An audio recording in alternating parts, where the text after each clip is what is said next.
Existe um momento na carreira de todo grande jogador. Um único instante em que ele deixa de ser apenas um talento e se torna uma lenda. Para Pelé, foi em 1958. Para Maradona, em 1986. Para Messi, em 2022.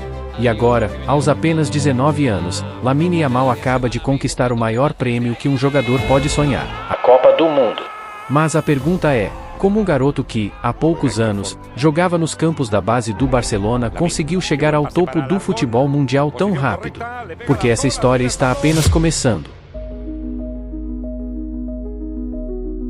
Toda grande história começa muito antes dos holofotes. Lamine Yamal nasceu em 2007, na pequena cidade de Esplugues de Llobregat, nos arredores de Barcelona. Filho de pai marroquino e mãe da Guiné Equatorial, cresceu em um ambiente simples, onde o futebol era muito mais do que um esporte. Era uma oportunidade. Enquanto outras crianças brincavam nas ruas, Lamine parecia brincar com a bola. Seu talento chamava a atenção antes mesmo de completar 7 anos. Foi então que aconteceu o momento que mudaria sua vida. O Barcelona o convidou para entrar em La Masia, a mesma academia responsável por revelar nomes como Xavi, Iniesta, Busquets e, principalmente, Lionel Messi. Mas entrar em La Masia nunca garantiu sucesso. Centenas entram. Pouquíssimos conseguem chegar ao time principal. E ninguém imaginava que aquele garoto magro seria diferente de todos. Em La Masia, uma coisa começou a ficar evidente. Lamine não jogava como um garoto da idade dele. Ele parecia sempre um passo à frente.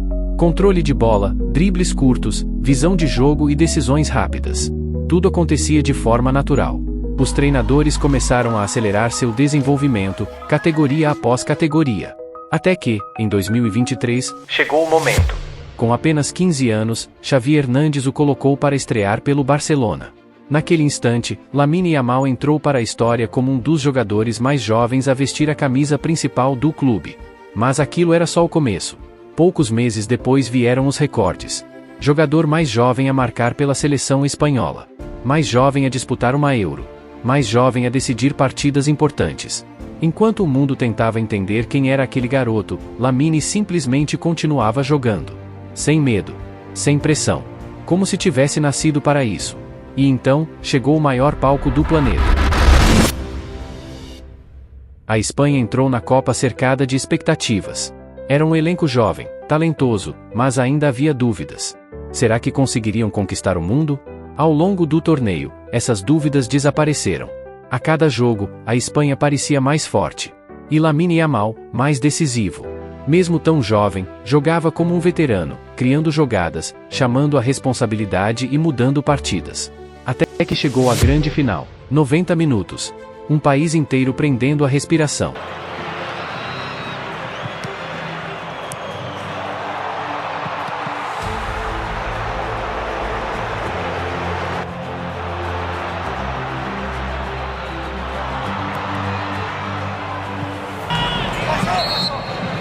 Apita o árbitro, final de primeiro tempo.